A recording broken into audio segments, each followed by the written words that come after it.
Hey guys, what's going on? It's me, Jay, here to talk a little bit about the Wakanda Forever trailer.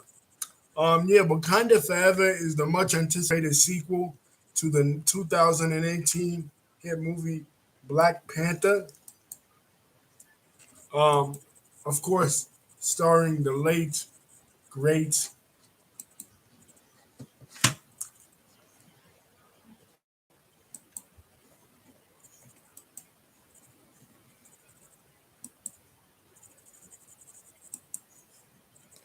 starring the late great Chadwick Boseman. Now, at least what's going on? From what I see from the trailer, um, Chadwick Boseman character T'Challa has died as well in the story because he died in real life. And basically, Wakanda is in a world of trouble. Everybody is looking, um, depressed, sad. They show a scene where the white people are busting in because, of course, Wakanda has vibranium. They have the largest mineral that makes the entire universe in Marvel run. It's even what Captain America's shield is made out of. So it's a very valuable mineral, and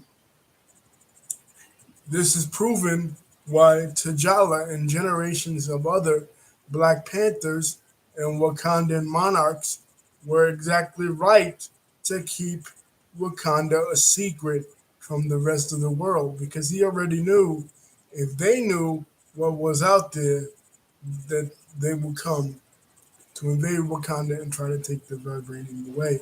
That's what makes Wakanda one of the most advanced societies in the entire world in the Marvel universe is the vibranium. You know what I mean?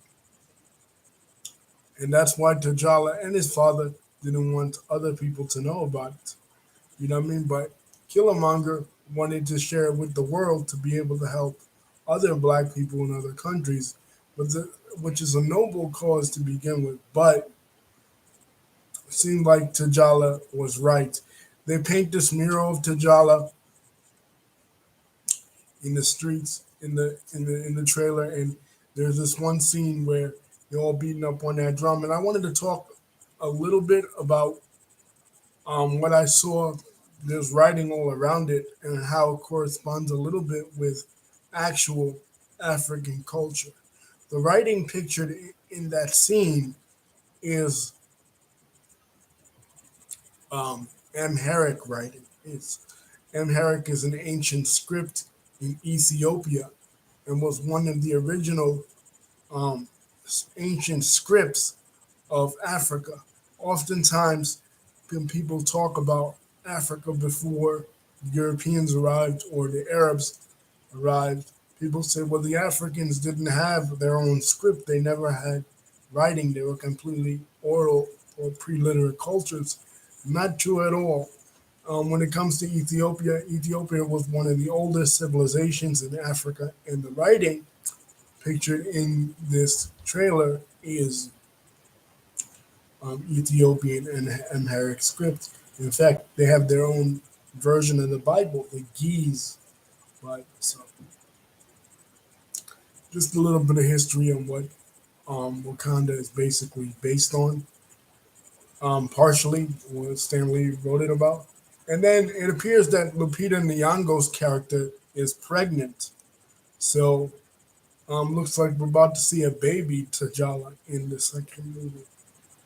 Um, and Angela Bassett, of course, the line that she says, "I am the queen of the most powerful nation on earth, and my family's being torn apart," and is absolutely correct. It seems like now that T'Challa is dead, the whole world has come unglued.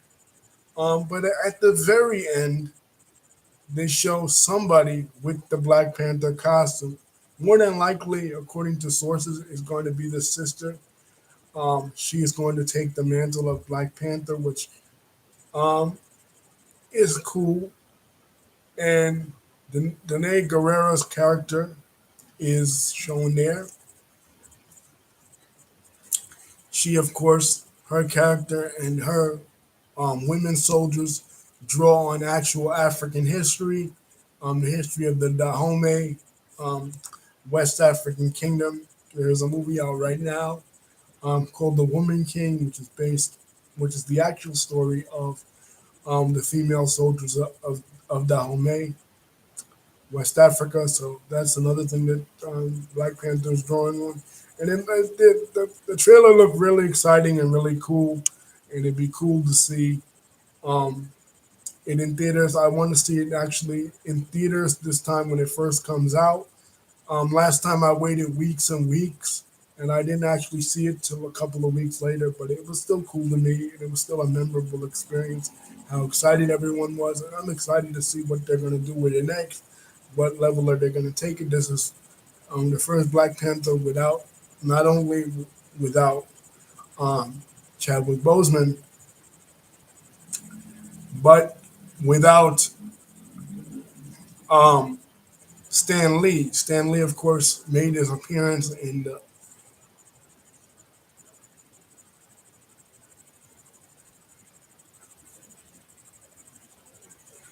Yeah, Lisa is quoting the actual quote. I'm the queen of the most powerful nation on earth, and my family is gone. Have I not given everything? And it's true because the father is also dead. T'Challa's father. So a lot has been lost between this film and the last film. So hopefully, they can pick up where they left off, and I'm excited to see where they go from it with it. It was a cultural touchstone. It is something that will not never be forgotten in our history, and it was a good movie last time. But this is the first one without Stan Lee. Stan Lee was there for the last one. He made this one of his last cameos before he himself passed away. Of course, the creator of Marvel Comics and the creator of the Black Panther series. Um, so yeah, I'll be excited to see where they take this. Who's the one in the Black Panther costume? Who do you guys think it is? Leave your comments below. Don't forget to like, comment, and subscribe. Wakanda forever. Yeah, some people are mad because there might be a woman Black Panther. Yeah, because you got to remember when it comes to this speculative fiction stuff and a lot of this fantasy stuff, you're always going to have your detractors. You're always going to have your people that say that um, it's not sticking to the original story. It's not sticking to the source material. She was never a woman in the comic books. You got to stick to the script because um, and I think why it's like this often um, is because like before 2008 when Iron Man and Batman The Dark Knight came out, and recently the anniversary of the Dark Knight um, release just happened. Stuff like nerdy stuff and geeky stuff like comic books and everything that was considered not focused movie media. You know, back in the 90s and before that, when people went to see that, only really nerds and geeks cared about stuff like that. It wasn't, front and center stuff. Then when the Marvel started doing the Marvel Cinematic Universe, and then Dark Knight came out, and it it won a bunch of acclaim. And then years later, when Black Panther came out, it became a huge deal, and it became a cultural touchstone. For the first time ever, geek culture, nerd type culture is front and center. So it's open to the type of critique that it never really was before. You know what I mean? Before it was just something that was a niche market. It was just something that some people were into. It was sort of like hip hop.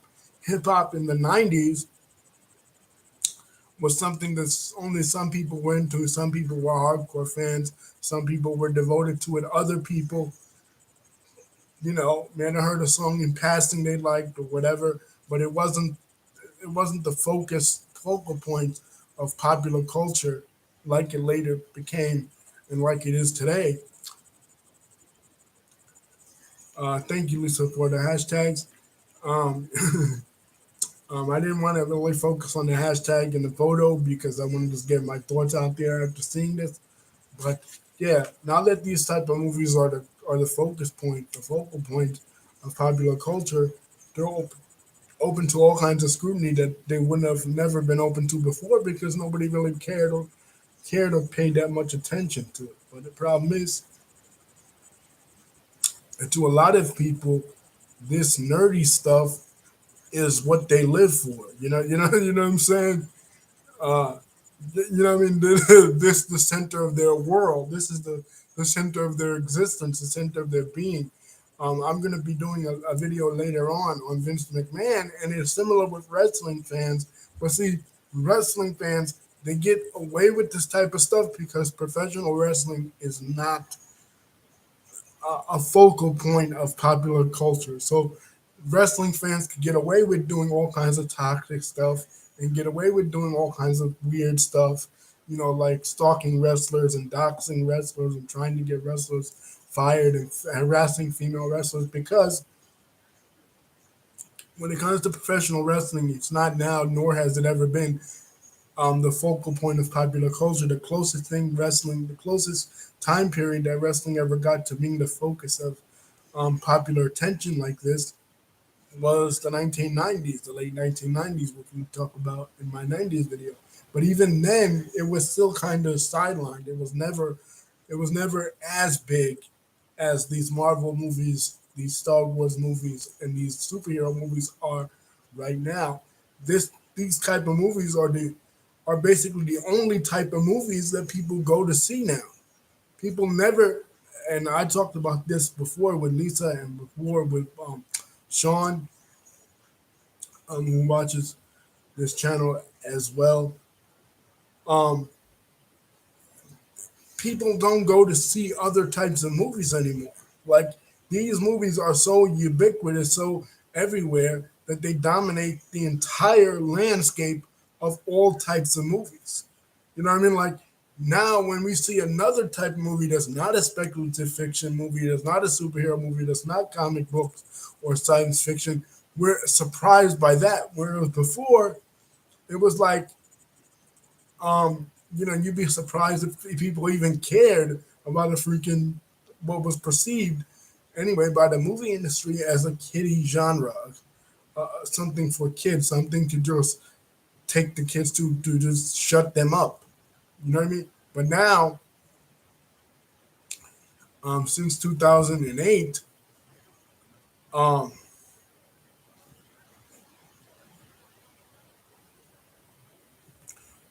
at least was saying they didn't know if Lupita Nyong'o was going to be in it because her stance on the vaccine.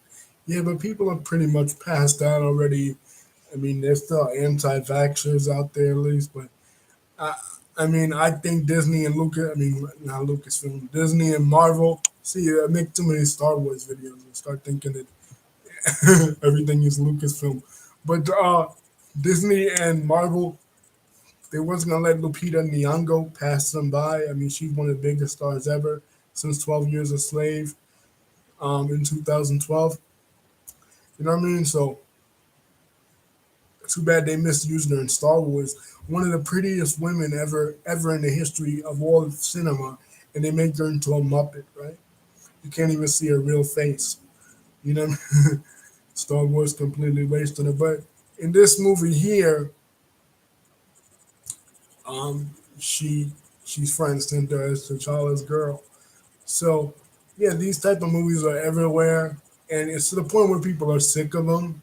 You know what I mean? But when it comes to this movie, though, um, this movie meant to a lot of people because um, unfortunately the history of African Americans in this type of genre of movies has been really low. Ever since the history of sci-fi, you go back to sci-fi shows like Star Trek and sci-fi movies like Star Wars and big time big budget movies like the Superman movie in 1978 or the other Superman movie.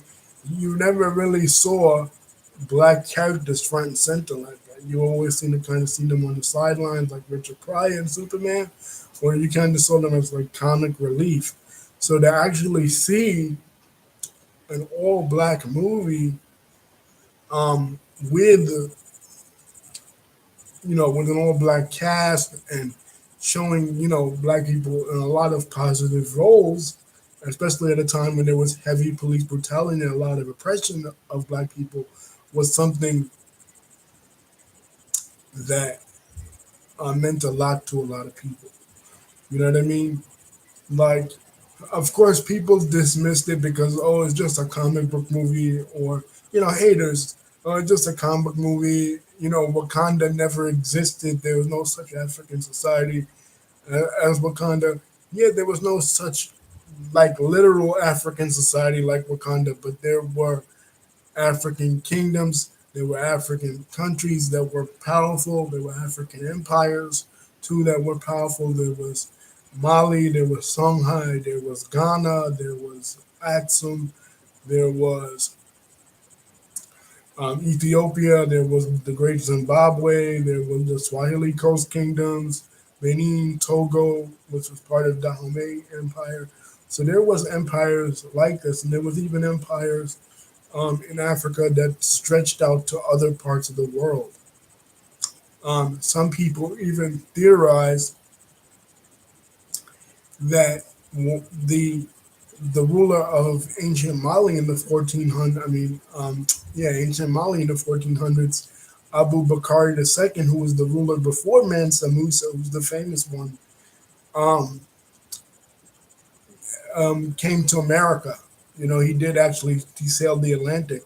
And some people believe that, the African kingdom of Mali, which is today, current days, Senegal and Gambia, those two countries in the west coast of Africa, actually established colonies in um, parts of the America, especially Panama. So there were African trading kingdoms, mercantilism in Africa. It wasn't just like um, white supremacy, and Edgar Rice Burroughs, who was the author of Tarzan, tries to make it that it was just people living in huts and people climbing from trees. Like um, you watch certain things on Africa, especially during the colonial period of Africa, and you would think that Africans never had, they never had a writing system, they never had their own sophisticated religions that were not Christianity or Islam, or they never had their own cultural and mores that other races and ethnicities such as Asians, whites, Arabs, East Indians, and Native Americans had, but they had just exactly that. Just that the white supremacists don't want to give them any credit.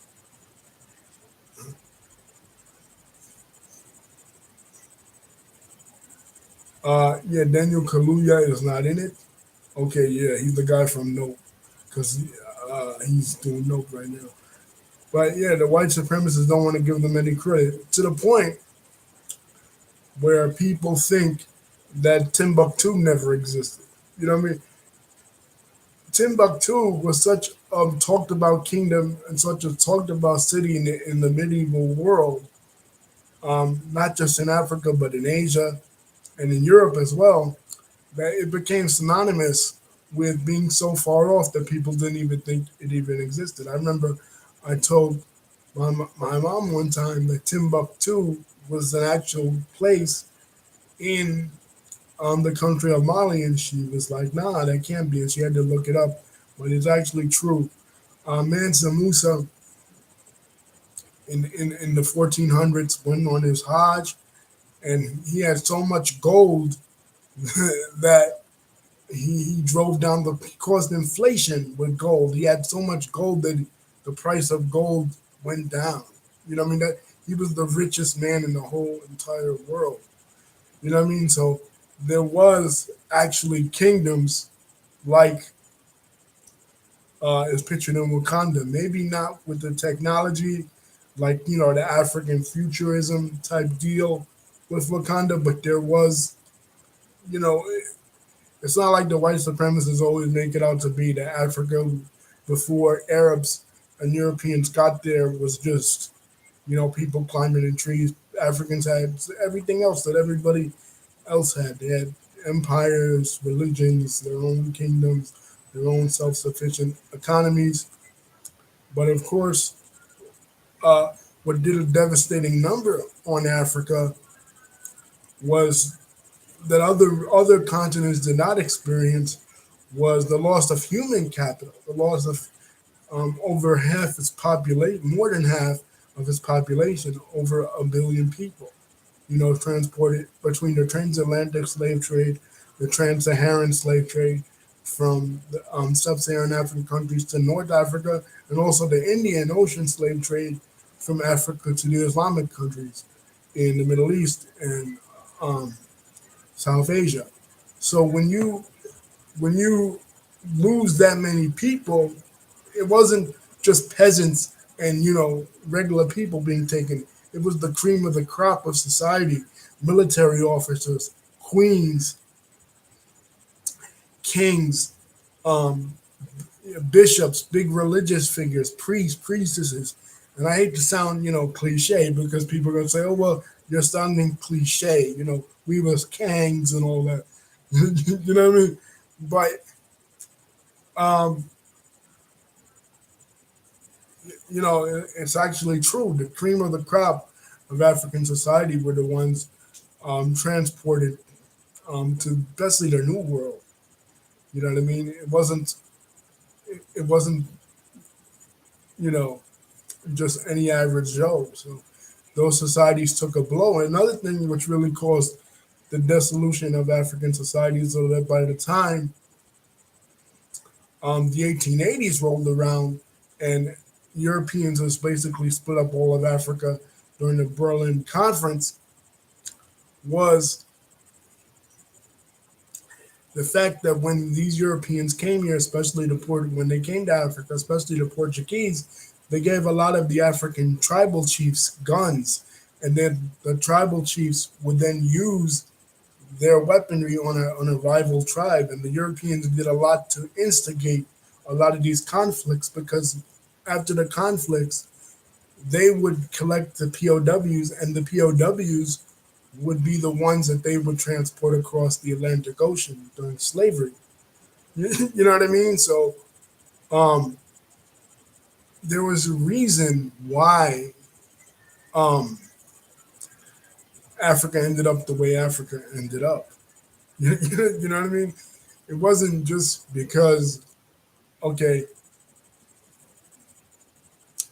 the Africans were anything different than any other race. If other continents, if Europe had gone through that, I mean, yes, Europeans were enslaved, and there was a slave trade with Europeans, especially to the Islamic countries. We talked about that in the Star Wars Bad Batch video, when we talked about the Mamluk empires in Egypt and India, respectively. But it wasn't as much, and it wasn't the cream of the crop of European society. It was just some of the peasants. It wasn't the priestly class. It wasn't the merchant class.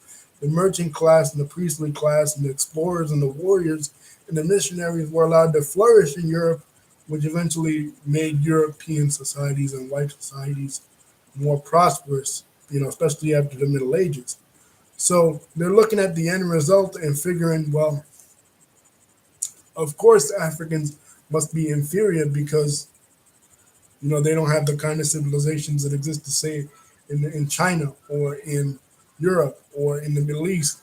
But those societies weren't subject to the kind of atrocity like the transatlantic slave trade. If anything, those societies, well, not China, but the Middle East and Europe, benefited from the human capital they received as a result of the transatlantic slave trade and the Indian Ocean slave trade, respectively, especially Europeans in the West. I mean, the Industrial Revolution was launched on the back of um, African slavery. I mean, the profits accrued from not only the slave trade itself, but what they were producing with the slaves.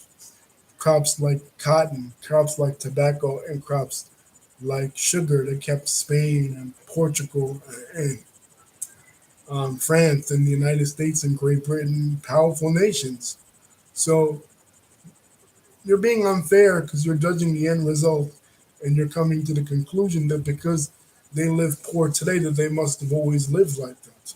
Forgetting that during the Middle Ages, again, like I say, when Europe was in the Dark Ages, when Europeans were uncivilized, when Europeans were all fighting each other, and Europeans were engaged in the kind of tribalism that you see today in Africa, or you saw in the 90s, for example, in Africa. Europeans were engaged in that same sort of tribalism during the Middle Ages. And we know that to be true because we study it all the time in history. When we study the collapse of ancient Rome in 476, the reason why that happened was because of tribalism. Rome had hired these Germanic mercenaries, and the Germanic mercenaries eventually overtook the Roman Empire and split the whole European continent into several different feuding principalities and feuding chiefdoms. Same thing like happened to Africa, during the collapse after the collapse of their empires, especially Songhai. Um, so it's really no different, but it's just judged by a different standard because they want to promote the idea of white supremacy, because they want to justify the enslavement of Africans and try to claim that their enslavement of them was somehow benign and they were doing them a favor because they were bestowing Christianity upon them, they were bestowing civilization upon them, and the Africans never had civilization, which is completely untrue. Because if you consider that Egypt was part of Africa, which it is part of Africa, and there's many evidences to support that Egypt, and I made videos about this before, especially on Facebook back in the day, that Egypt was a an African civilization, and that it was a black civilization, and it only became a Mediterranean civilization and a Middle Eastern civilization later on when invasions from first the Greeks and Macedonians under Alexander the Great, and then later the Arabs in the 7th century. You would have to conclude that Western civilization and Middle Eastern civilization are based upon African principles. And even if you don't consider Egypt, or what they call ancient Egypt, the Old Kingdom, Middle Kingdom, and the New Kingdom, as, say, sub Saharan African civilizations, you would still have to jump to the conclusion that Northern Sudan is predates Egypt, and the civilization of Kerma, which is the Nubian civilization, predates that of Egypt. So you will still have to come to the conclusion that, like Jared Diamond does in his book Guns, Germs, and Steel, that there are certain reasons why sub-Saharan African civilizations didn't rise to the colonial powers that European civilizations did. And one of them has to do with their diseases. Another one has to do with animal husbandry, and it just has to do with a lot of fucked up colonialism. But you cannot conclude that, oh, Black Panther is just a work of fiction, that Wakanda never existed. Yes, literal Wakanda never existed, but little Thor never existed either.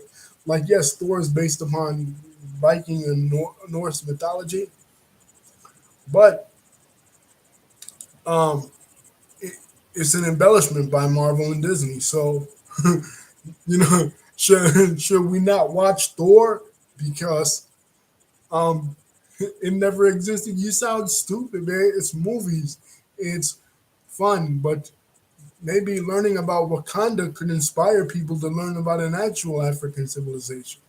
Learn about Abyssinia, learn about Mali, Songhai, Ghana, Benin, Togo, all these other African civilizations. It can inspire them to want to do something. It can inspire them that they could be more than just gangsters, thugs, pimps, and hoes, and hustlers, and rappers. You know what I mean? It's something to inspire the young people, especially young people of color.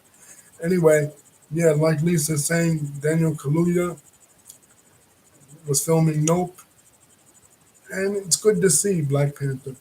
Um, I hope you guys have a lovely night. Wakanda forever, and I'll be looking for this out. This is going to take the movie theaters by storm in the next coming weeks. Love you guys. Peace.